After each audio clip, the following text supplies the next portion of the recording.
ನಿಗರಕ್ಕೂ ಖೋತ ಆಗೈತಿ, ಲಮಾಣರಿಗೂ ಖೋತ ಆಗೈತಿ, ಬೋವಿಗಳಿಗೆ ಖೋತ ಆಗೈತಿ, ಲಿಂಗಾಯತರಿಗೆ ಕಟ್ ಮಾಡ್ಯಾರ, ಒಕ್ಕಲಿಗರಿಗೆ ಕಟ್ ಮಾಡ್ಯಾರ. ಇದೆಲ್ಲ ದುಡ್ಡು ಎಲ್ಲ ಹೋಗೈತಿ? ಇದೆಲ್ಲ ದುಡ್ಡು ಸಾಬರಿಗೆ ಹೋಗೈತಿ. ಇದೆಲ್ಲ ದುಡ್ಡು ಅಲ್ಪಸಂಖ್ಯಾತರಿಗೆ ನಮ್ಮ ಸರ್ಕಾರ 1,230 ಕೋಟಿ ಕೊಟ್ರ, ಇವ್ರು 2,100 ಕೋಟಿ ಕೊಡ್ತೇವೆ ಅಂತ ಹೇಳಿ ಉಳಿದೋರ್ದೆಲ್ಲಾರ್ದು ಕಟ್ ಮಾಡಿ ಅದನ್ನ ಅಲ್ಪಸಂಖ್ಯಾತರಿಗೆ 3,000 ಕೋಟಿ ಕೊಟ್ಟಿದ್ದಾರೆ. ಅಲ್ಪಸಂಖ್ಯಾತರಿಗೆ 3,000 ಕೋಟಿ ಕೊಟ್ಟಿದ್ದಾರೆ. ಇದಕ್ಕೇನು ಉತ್ತರ ಹೇಳ್ತಾರ ಅವರು? ಹೇಳ್ತಾರೆ ಕೊಡ್ಲಿಯ ನಮ್ಗೇನ್ 3,030,000 ಕೋಟಿ ಬೇರೆಯವ್ರು ಯಾರು ನಿಮ್ಗೆ ಇಲ್ಲಿ ಬೇರೆಯವ್ರು ಯಾಕೆ ಕಟ್ ಮಾಡ್ತೀರಿ? ಏನಿದು ನಮಗ್ 30,000 ಕೊಡ್ರಿ, ಅರೆ ಬೇರೆಯವ್ರದ್ದು ತೆಗ್ದಿದ್ದಾರೆ, ಏನ್ ಮಾಡ್ಯಾರ ಅನ್ನೋದು ಬೇರೆ. ಬೇರೆಯವ್ರ ಕಟ್ ಮಾಡ್ತೀರಿ. ನಮ್ಮಲ್ಲಿ ಒಂದು ಸಣ್ಣ ಗಂಗೂಬಾಯಿ ಹಾನ್ಗಲ್ ಗುರುಕುಲ ಐತಿ. ಗಂಗೂಬಾಯಿ ಹಾನ್ಗಲ್ ಗುರುಕುಲ ನಮ್ಮ ಹುಬ್ಬಳ್ಳಿಯಲ್ಲಿ. ಗಂಗೂಬಾಯಿ ಹಾನ್ಗಲ್ ಅವ್ರಿಗೆ ಗೊತ್ತು ನಿಮ್ಗ, ನಮ್ಮ ದೇಶ ಕಂಡಂತ ದೊಡ್ಡ ಹಿಂದೂಸ್ತಾನಿ ಸಂಗೀತಗಾರ, ಹಿಂದುಳಿದ ಸಮಾಜದಿಂದ ಬಂದಂತವ್ರು. ಅವ್ರ ಹೆಸರಲ್ಲೇ ಒಂದು ಗುರುಕುಲ ನಮ್ಮ ಸರ್ಕಾರ ಇದ್ದಾಗ ಮಾಡಿದ್ದೈತಿ. ಆ ಸರ್ಕಾರ ಅಲ್ಲಿ ಗುರುಕುಲ ನಡಿಬೇಕಂತಂದ್ರೆ ದುಡ್ಡು ಬೇಕಲ್ಲ, ಆ ದುಡ್ಡನ್ನು ಕಟ್ ಮಾಡಿದ್ದಾರೆ ಅಧ್ಯಕ್ಷ. ಗಂಗೂಬಾಯಿ ಹಾನ್ಗಲ್ ಗುರುಕುಲದ ದುಡ್ಡನ್ನು ಕಟ್ ಮಾಡಿದ್ದಾರೆ. ಯಾಕೆ ಇಷ್ಟು ವಿರೋಧ, ಯಾಕೆ ಇಷ್ಟು ವೈಷಮ್ಯ? ನಮ್ಮ ಸರ್ಕಾರ ಕೊಟ್ಟಂತ ದುಡ್ಡನ್ನ ಇವತ್ತು ಅದನ್ನ ಕಟ್ ಮಾಡಿ ಕೇವಲ 24 ಲಕ್ಷ ರೂಪಾಯಿ ಅದ್ ಗುರುಕುಲಕ್ಕೆ ಇಟ್ಟಾರ. ಗುರುಕುಲ ಆಲ್ರೆಡಿ ಅವರೆಲ್ಲ ಟೀಚರ್ಗಳು ಬಿಟ್ಟು ಹೋಗ್ಬಿಟ್ಟಾರ, ನಮಗ್ ಪಗಾರ ಇಲ್ಲ, ನಾವ್ ಎಲ್ಲಿಂದ ಇಲ್ಲಿ ಮಾಡೋಣಂತ ಹೇಳಿ. ಇದಂತೂ ಗುರುಕುಲ ಈಗ ಬಂದ್ ಮಾಡುವಂತ ಪರಿಸ್ಥಿತಿ ತಗೊಂಬಂದಿದ್ದಾರೆ. ನಮ್ಮ ವಿದ್ಯಾರ್ಥಿ ವೇತನ ಕೂಡ 28 ಕೋಟಿ ರೂಪಾಯಿ ಕೊಡಬೇಕು. ಆದ್ರೆ ಇವರ ಆಯವ್ಯಯದಲ್ಲಿ ಒದಗಿಸಿದ್ದು ಕೇವಲ 10 ಕೋಟಿ 94 ಲಕ್ಷ ಹಿಂದುಳಿದ ನಮ್ಮ ಸಮಾಜದ ವಿದ್ಯಾರ್ಥಿನಿಗಳು. ಈ ರೀತಿ ಪ್ರತಿಯೊಂದು ಇದರಲ್ಲಿ ಕನಿಷ್ಠ ಬೆಂಬಲ ಬೆಲೆ, ಕನಿಷ್ಠ MSP ರೈತರಿಗೆ ಕೊಡಬೇಕಾದಂತ ದುಡ್ಡು, ಕನಿಷ್ಠ ಬೆಂಬಲ ಬೆಲೆ ಇದು ಕೇಂದ್ರ ಸರ್ಕಾರದಿಂದ ರಿಯಂಬರ್ಸು ಆಕೈತಿ. ಇದು 500 ಕೋಟಿ ರೂಪಾಯಿ ಆಯವ್ಯಯದಾಗ ಕೊಟ್ಟಿದ್ದು. ಆದ್ರೆ ಆಕ್ಚುಲ್ ಖರ್ಚು ಮಾಡಿದ್ದೆಷ್ಟು? 50 ಕೋಟಿ ರೂಪಾಯಿ. ಕೇವಲ 50 ಕೋಟಿ ರೂಪಾಯಿ ಆಯವ್ಯಯದಲ್ಲಿ ಇದ್ರ ಬಗ್ಗೆ ಖರ್ಚು ಮಾಡಿದ್ರು. ಅದ ಈ ನಮ್ಮ ಪೇಶಾ ಇಮಾಮ್ರು, ವಕ್ಫ್ ಸಂಸ್ಥೆಯಲ್ಲಿ ಕೆಲಸ ಮಾಡುವಂತ ಪೇಶಾ ಇಮಾಮ್ರು, ಮೌಜಾನ್ರು, ಇವ್ರಿಗೆ 55 ಕೋಟಿ ಕೊಡ್ತೇವೆ ಅಂತ ಹೇಳಿದ್ರು. ಇವ್ರಿಗೆ ಕೊಟ್ಟಿದ್ದಂತ ದುಡ್ಡು ಎಷ್ಟು? 83 ಕೋಟಿ 68 ಲಕ್ಷ ರೂಪಾಯಿ. ಅಲ್ಪಸಂಖ್ಯಾತರ ವಿದ್ಯಾರ್ಥಿ ವೇತನಕ್ಕೆ 160 ಕೋಟಿ ರೂಪಾಯಿ ಕೊಡ್ತೇವೆ ಅಂತ ಹೇಳಿದ್ರು. ಆದ್ರೆ ಕೊಟ್ಟಿದ್ದೆಷ್ಟು? 190 ಕೋಟಿ. ಈ ರೀತಿ ಪ್ರತಿಯೊಂದು ಹಂತದಲ್ಲಿ ಕೂಡ ನಮ್ಮ ಕರ್ನಾಟಕದ ಬೇರೆ ಬೇರೆ ಸಮಾಜ ಏನದಾವಲ್ಲ, ಇವತ್ತ ಹಿಂದುಳಿದವ್ರು ಇರ್ಬೋದು, SCಗಳು ಇರ್ಬೋದು, STಗಳು ಇರ್ಬೋದು, ಇವ್ರಿಗೆಲ್ಲರಿಗೂ ಅನ್ಯಾಯ ಮಾಡಿದಂತ ಕೊಡುಗೆ ಶ್ರೇಯಸ್ಸು ಯಾರ್ದಾರಿ ಇತ್ತಂತಂದ್ರೆ 15ನೇ ಬಜೆಟ್ ಅನ್ನ ಮಂಡಿಸಿದಂತ ಶ್ರೀ ಸಿದ್ದರಾಮಯ್ಯನವರಿಗೆ ಹೋಗ್ತೈತಿ ಅಂತ ನಾ ಈ ಸಂದರ್ಭದಲ್ಲಿ ನಾನು ಹೇಳಕ್ ಇಚ್ಛೆ ಪಡ್ತೇನೆ. ಯಾರು ಬೇಕಲ್ಲ, ಇಲ್ಲಿ ಯಾರದಾರ ನೋಡ್ರಿ, ಅರ್ಜೆಂಟ್ ಮಾಡ್ಬಿಟ್ರಿ ಸುಮ್ಮ. ಯಾರ ನಮ್ಮ ರಾಜ್ಯದ ವಿವಿಧ ಮಠಗಳಿಗೆ ಅಧ್ಯಕ್ಷರ ಅವರು ಇವರು ಇಲ್ಲ, ಚೀಫ್ ವಿಪ್ ಅವರು ಮಾಯ. ಅಲ್ಲಿ ನೋಡ್ರಿ 1ನೇ ರೋದಾಗ ಪಾಪ ರಾಮಲಿಂಗಾರೆಡ್ಡಿ 1, 2, 3 ಯಾರು ಇಲ್ಲೇ ಇಲ್ಲ. ಇಬ್ಬರ ಮಿನಿಸ್ 3. ಅದೇ ರೀತಿ ನಮ್ಮ ದೇವಾಲಯಗಳಿಗೆ, ನಮ್ಮ ವಿವಿಧ ಮಠಗಳಿಗೆ ಏನ್ ಕೊಟ್ರಪ್ಪ ಇವರು? ನಮ್ಮ ಸರ್ಕಾರ ಇದ್ದಾಗ 154 ಕೋಟಿ ನಾವು ಕೊಟ್ಟಿದ್ದೀವಿ ನಮ್ಮ ವಿವಿಧ ಮಠಗಳಿಗೆ, ಎಲ್ಲಾ ಸಮಾಜದ ಮಠಗಳಿಗೆ. ಇವ್ರು ಕೊಟ್ಟಿದ್ದು 30 ಕೋಟಿ ರೂಪಾಯಿ. ಹಿಂದೂ ರುದ್ರ ಭೂಮಿಗಳ ನಿರ್ವಹಣೆಗೆ ಒಂದು 10 ಕೋಟಿ ರೂಪಾಯಿನ ಸುತ್ತ ಕೂಡ ಪ್ರೊವಿಷನ್ ಮಾಡಿಲ್ಲ ಹಿಂದೂ ರುದ್ರ ಭೂಮಿಗಳ ನಿರ್ವಹಣೆಗೆ. ಕರ್ನಾಟಕ ಇದು ಎಲ್ಲ ಹೋಲಿ, ಇವ್ರಿಗೆ ಸಿಟ್ಟೈತಿ, ಯಾವ್ದಾವ್ದೋ ಸಮಾಜಗಳ ಮೇಲೆ ಸಿಟ್ಟೈತಿ, ಅದು ಕೊಡು. ಕಾರ್ಮಿಕರಿಗೆ ನಮ್ಮ ಸರ್ಕಾರ 20 ಕೋಟಿ ರೂಪಾಯಿ ಕಾರ್ಮಿಕ ಕಲ್ಯಾಣ ನಿಧಿ ಕೊಟ್ರೆ, ಈ ಸರ್ಕಾರ ತನ್ನ ಬಜೆಟ್ ದಲ್ಲಿ ಕೇವಲ 5 ಕೋಟಿ ರೂಪಾಯಿ ಕಾರ್ಮಿಕ ಕಲ್ಯಾಣ ನಿಧಿಗೆ ಕೊಟ್ಟಿತ್ತು. ಕೇವಲ 5 ಕೋಟಿ ರೂಪಾಯಿ. ಏನ್ ಬಜೆಟ್ ಇದು? ನೇಕಾರರಿಗೆ ನಮ್ಮ ಯಡಿಯೂರಪ್ಪನವರು ಹೇಳಿದ್ರು, ನಮ್ಮ ರಾಜ್ಯದ 2 ಕಣ್ಣುಗಳಿದ್ದಂಗಂತೆ, ಒಂದು ನೇಕಾರರು, ರೈತರು ಮತ್ತು ನೇಕಾರರು ನನ್ನ 2 ಕಣ್ಣಿದ್ದಂಗ ಅಂತ ಹೇಳಿದ್ರು. ಈ ನೇಕಾರರಿಗೆ 125 ಕೋಟಿ 77 ಲಕ್ಷ ರೂಪಾಯಿ ನಮ್ಮ ಸರ್ಕಾರ ಬೊಮ್ಮಾಯಿ ಅವರು ಕೊಟ್ಟಿದ್ರು. ಈ ಸರ್ಕಾರ ಕೊಡ್ತಾ ಇರೋದು ಎಷ್ಟು? 10 ಕೋಟಿ ರೂಪಾಯಿ ಕೇವಲ ನೇಕಾರರಿಗೆ, ಕೇವಲ 10 ಕೋಟಿ ರೂಪಾಯಿ. ಏನ ಇದು ಬಜೆಟ್? ನಮಗಂತೂ ಅಧ್ಯಕ್ಷರ ಈ ಬಜೆಟ್ ಅನ್ನು ನೋಡಿ ಏನ ಹೇಳ್ಬೇಕು ಏನಿಲ್ಲೋ ಎಕಡೆಂದ ಹೇಳ್ಬೇಕು ಗೊತ್ತಾಗ್ತಾ ಇಲ್ಲ. ನಮ್ಮ ಬೊಮ್ಮಾಯಿ ಅವರು ಇಡೀ ಕರ್ನಾಟಕದ ಸಮಗ್ರ ಅಭಿವೃದ್ಧಿ ಆಗಬೇಕು ಅಂತ ಹೇಳಿ ನಮ್ಮ ಭಾರತೀಯ ಜನತಾ ಪಕ್ಷದ ಸರ್ಕಾರ ಕಿತ್ತೂರು ಕಲ್ಯಾಣ ಅಭಿವೃದ್ಧಿ ನಿಗಮ ಮಾಡ್ತಾರೆ.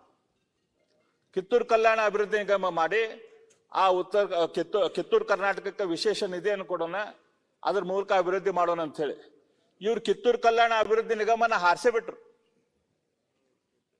ಅದಕ್ಕೆ ₹1 ಕೊಡ್ಲಿಲ್ಲ. ಕಿತ್ತೂರು ಕಲ್ಯಾಣ ಅಭಿವೃದ್ಧಿ ನಿಗಮ ಇವತ್ತು ತಮ್ಮ ಬಜೆಟ್ ದಿಂದ ಅದನ್ನ ಆ ನಿಗಮವನ್ನು ಶುರು ಮಾಡಿಸ್ಲಿಲ್ಲ. ನಾವು ಬೆಳಗಾಂದಲ್ಲಿ ಒಂದು ವಿಶೇಷ ಅಧಿವೇಶನ ಮಾಡಿದ್ವಿ. ಮಾನ್ಯ ಅಧ್ಯಕ್ಷರೇ, ಎಲ್ಲಾ ಉತ್ತರ ಕರ್ನಾಟಕ, ಇಡೀ ಕರ್ನಾಟಕದ ಎಲ್ಲಾ ಶಾಸಕರು ಅತ್ಯಂತ ಉತ್ಸಾಹದಿಂದ ಬೆಳಗಾವಿನ ಅಧಿವೇಶನದಲ್ಲಿ ಭಾಗವಹಿಸಿದ್ರು. ಉತ್ತರ ಕರ್ನಾಟಕದ ಜಲವಂತ ಸಮಸ್ಯೆಗಳ ಬಗ್ಗೆ, ಅಲ್ಲಿರುವಂತ ರೈತರ ಸಮಸ್ಯೆ, ನೀರಾವರಿ ಸಮಸ್ಯೆ, ವಿದ್ಯಾರ್ಥಿಗಳ ಸಮಸ್ಯೆ, ಹೆಣ್ಮಕ್ಳ ತೊಂದರೆ, ಇದೆಲ್ಲದ್ರ ಬಗ್ಗೆ ಬಹಳ ವಿವರವಾಗಿ ಮಾತಾಡಿದ್ವಿ. ಅದರಲ್ಲಿ ಮಾಡಿದ ಮೇಲೆ ನಾವೇನ್ ತಿಳ್ಕೊಂಡಿದ್ವಿ, ಹೌದಪ್ಪ ಈ ಬಜೆಟ್ ದಲ್ಲಿ ಅದಕ್ಕೇನಾದ್ರೂ ಒಂದು ಉತ್ತರ ಸಿಗ್ತೈತಿ, ಅದ್ರ ಬಗ್ಗೆ ಏನಾದ್ರೂ ನಮ್ಗ ಸೊಲ್ಯೂಷನ್ ಸಿಗ್ತೈತಿ ಅಂತ ನಾವು ವಿನಂತಿ ಮಾಡ್ಕೊಂಡಿದ್ವಿ.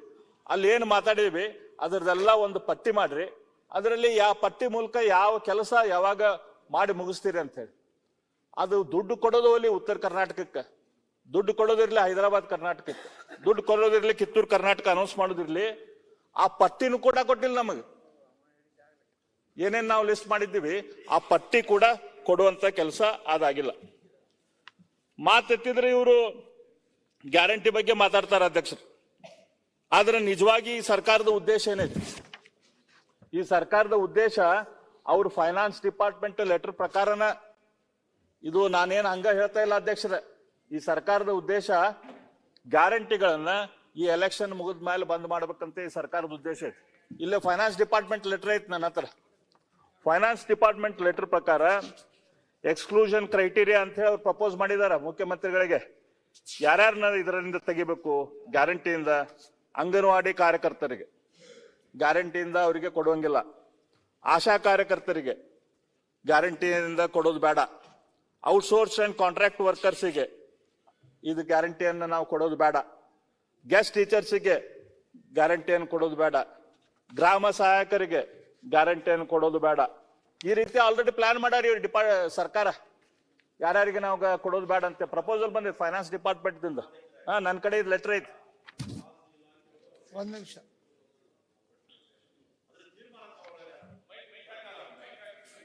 ತೀರ್ಮಾನ ತಗೊಳ್ಳೋ ಸರ್ಕಾರ ಅಲ್ವಾ ತೀರ್ಮಾನ ತಗೊಳ್ಳೋದು? ಹಣಕಾಸು ಇಲಾಖೆ ಯಾರ ಕೆಳಗೆ ಬರ್ತೈತಿ ಅಧ್ಯಕ್ಷರ? ಮುಖ್ಯಮಂತ್ರಿಗಳ ಕೆಳಗ ಹಣಕಾಸು ಇಲಾಖೆ ಬರ್ತೈತಿ. ಹಣಕಾಸು ಇಲಾಖೆಯವರು ಮುಖ್ಯಮಂತ್ರಿಗಳ ಅಣತಿ ಇಲ್ದಂಗ ಇಂಥವೇನ್ರ ಮಾಡ್ತಾರೇನು? ಮಾಡಕ್ ಸಾಧ್ಯ ಇಲ್ಲ. ಇದೆಲ್ಲ ಈ ಟೈಪ್ ಏನಾದ್ರು ಆಗ್ತಿತ್ತಂದ್ರ ಅದಕ್ಕೆ ಮುಖ್ಯಮಂತ್ರಿಗಳ ಅಣತಿನ ಬೇಕಾಗ್ತಿತ್ತು. ಮುಖ್ಯಮಂತ್ರಿಗಳ ಇದನ್ನ ನಾವು ಕಂಪೇರ್ ಮಾಡ್ರಿ, ನಮ್ಮ ಮೋದಿ ಸರ್ಕಾರ ಏನ್ ಮಾಡುತ್ತೆ? ನಮ್ಮ ಮೋದಿ ಸರ್ಕಾರ ಈಗ ಯಾಕಂದ್ರೆ ಮಾತೆತ್ತಿದ್ರೆ ಮೋದಿ ಇದು ಕೇಂದ್ರ ಸರ್ಕಾರದಿಂದ ಬಂದಿಲ್ಲ, ಕೇಂದ್ರ ಸರ್ಕಾರದಿಂದ ಇಷ್ಟು ಬಂತು ಅಷ್ಟು ಬಂತು ಅಂತ ಹೇಳ್ತಾರೆ. ಏನು ಇದು ಕೇಂದ್ರ ಸರ್ಕಾರದ? ನಮಗೂ ಸತೆ ಈ ಮುಖ್ಯಮಂತ್ರಿಗಳು ಹಂಗೆ ಹೇಳಿದ್ಮೇಲೆ ನಾವು ವಿಚಾರ ಮಾಡಿದ್ವಿ, ಹೌದಪ್ಪ ಏನಿದೆ 14ನೇ ಹಣಕಾಸು ಆಯೋಗ ಅಂದ್ರೆ ಏನು, 15ನೇ ಹಣಕಾಸು ಆಯೋಗ ಅಂದ್ರೆ ಏನು, ಏನಂತೇಳಿ. ನಮ್ಮ ದೇಶದಲ್ಲಿ ಬಜೆಟ್ ಮೊಟ್ಟ ಮೊದಲು ಶುರುವಾಗಿದ್ದು ಮಾನ್ಯ ಅಧ್ಯಕ್ಷರ 1853ರಲ್ಲಿ 1853 ಫಸ್ಟ್ ಬಜೆಟ್ ನಮ್ಮ ದೇಶದಲ್ಲಿ ಸಬ್ಮಿಟ್ ಆಯ್ತು. ಅವಾಗ ಈಸ್ಟ್ ಇಂಡಿಯಾ ಕಂಪ್ನಿ ಇತ್ತು. ಅದಾದ ಮೇಲೆ ನಮ್ಮ ದೇಶದ ಮೊಟ್ಟ ಮೊದಲನೇ ಬಜೆಟ್ ಷಣ್ಮುಖ ಚೆಟ್ಟಿ ಅವರು ಸಬ್ಮಿಟ್ ಮಾಡಿದ್ರು. ಅವ್ರು ಐತಲ್ಲ 1947-48ರಲ್ಲಿ ನಮ್ಮ ದೇಶದ ಮೊದಲ ಬಜೆಟ್ ಆಯ್ತು. 1950ರ ನಂತರ ಬೇರೆ ಬೇರೆ ರಾಜ್ಯಗಳ ಮುಂದಾದ್ಮೇಲೆ ನಮ್ಮ ಕೇಂದ್ರದ್ದು ಮತ್ತು ರಾಜ್ಯದ ಕೂಡ ಬಜೆಟ್ಗಳ ಬಂದು ಅದರಲ್ಲಿ ಸರ್ಟನ್ ಟ್ಯಾಕ್ಸ್ಗಳು ಕೇಂದ್ರ, ಸರ್ಟನ್ ಟ್ಯಾಕ್ಸ್ಗಳು ರಾಜ್ಯಗಳು ಕಲೆಕ್ಟ್ ಮಾಡೋದಂತಾಯ್ತು. ಇದರಲ್ಲಿ ಕೆಲವು ರಾಜ್ಯ ಮುಂದುವರೆದಿದ್ದು, ಕೆಲವು ರಾಜ್ಯ ಹಿಂದುಳಿದಾವ್. ಈಗೂ ಕೂಡ ಹಂಗೆ ಕೆಲವು ರಾಜ್ಯ ಮುಂದೆ ಈಗದಾವ್, ಕೆಲವು ರಾಜ್ಯ ಹಿಂದದಾವ್. 1947ರಲ್ಲಿ ಅತ್ಯಂತ ಮುಂದುವರೆದ ರಾಜ್ಯ ಬಿಹಾರ ಇತ್ತು. ನಮ್ಮ ದೇಶದಲ್ಲಿ ನಂಬರ್ 2 ಇದ್ದಂತ ರಾಜ್ಯ ಆ ಸಂದರ್ಭದಲ್ಲಿ ಬಿಹಾರ ಇತ್ತು. ಇವತ್ತು ನಮ್ಮ ಕರ್ನಾಟಕ, ತಮಿಳುನಾಡು, ಮಹಾರಾಷ್ಟ್ರ, ಗುಜರಾತ್ ಇಂಥವೆಲ್ಲ ಮುಂದುವರೆದ ರಾಜ್ಯ ಆಗ್ಯದ.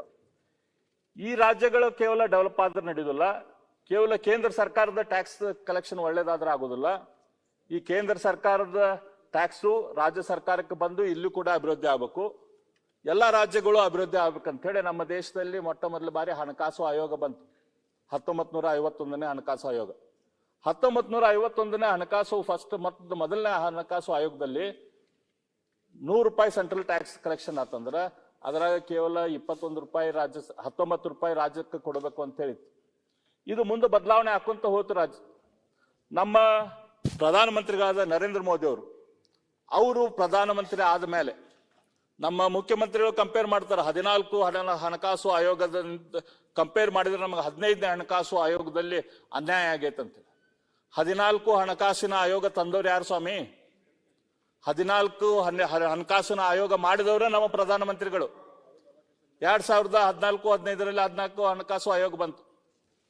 14ನೇ ಹಣಕಾಸು ಆಯೋಗದಲ್ಲಿ ಏನ್ ಮಾಡಿದ್ರು? ಆ ಸಂದರ್ಭದಲ್ಲಿ ಈ ಇನ್ಕಮ್ ಇದು ಕೇಂದ್ರ ಸರ್ಕಾರದ ಈ ಟ್ಯಾಕ್ಸ್ ಏನಿರ್ತೈತಲ್ಲ, ಇದಕ್ಕೆ ಟ್ಯಾಕ್ಸ್ ಡೆವಲ್ಯೂಷನ್ ಅಂತ ಹೇಳ್ತಾರೆ. ಅಂದ್ರೆ ಕೇಂದ್ರ ಸರ್ಕಾರದ ಟ್ಯಾಕ್ಸ್ ಅನ್ನ ಯಾವ ರೀತಿ ಬೇರೆ ಬೇರೆ ರಾಜ್ಯಗಳಿಗೆ ಹಂಚಬೇಕು ಅಂತ ಹೇಳಿ ಹಣಕಾಸು ಆಯೋಗ ಒಂದು ಮಾನದಂಡವನ್ನ ನಿರ್ಮಿಸ್ತದೆ. ಆ ಮಾನದಂಡ ಏನಪ್ಪಾ? ಒಂದು 14ನೇ ಹಣಕಾಸು ಆಯೋಗದಲ್ಲಿ ಅದು ಇನ್ಕಮ್ ಡಿಸ್ಟೆನ್ಸ್, ಅಂದ್ರ ನಮ್ಮ ದೇಶದ ಅತ್ಯಂತ ಕಡಿಮೆ ಉತ್ಪನ್ನ ಇರುವಂತ ರಾಜ್ಯ, ನಮ್ಮ ದೇಶದ ಅತ್ಯಂತ ಹೆಚ್ಚು ಉತ್ಪನ್ನ ಇರುವಂತ ರಾಜ್ಯದಲ್ಲಿ ಡಿಫ್ರೆನ್ಸ್ ಏನೈತಿ, ರಾಜ್ಯಗಳ ನಡುವೆ ಡಿಫ್ರೆನ್ಸ್ ಕಡಿಮೆ ಮಾಡ್ಬೇಕಂತ ಹೇಳಿ ಅದಕ್ಕೆ ₹100 ಪಾಯಿಂಟ್ದಲ್ಲಿ 50 ಪಾಯಿಂಟ್ ಅದಕ್ಕೆ ಕೊಟ್ರು. ಅದೇ ರೀತಿ ಏರಿಯಾ ಅವ್ರದ್ದು ಪಾಪ್ಯುಲೇಷನ್ ಏನೈತಿ ಅದಕ್ಕೆ 15 ಪಾಯಿಂಟ್ ಕೊಟ್ರು. ಅದಾದ್ಮೇಲೆ ಹೆಚ್ಚಿನ ವಿಡಿಯೋಗಳಿಗೆ ಪ್ರತಿಧ್ವನಿ ಯೂಟ್ಯೂಬ್ ಚಾನೆಲ್ ಸಬ್ಸ್ಕ್ರೈಬ್ ಮಾಡಿ, ಬೆಲ್ ಐಕಾನ್ ಕ್ಲಿಕ್ ಮಾಡಿ.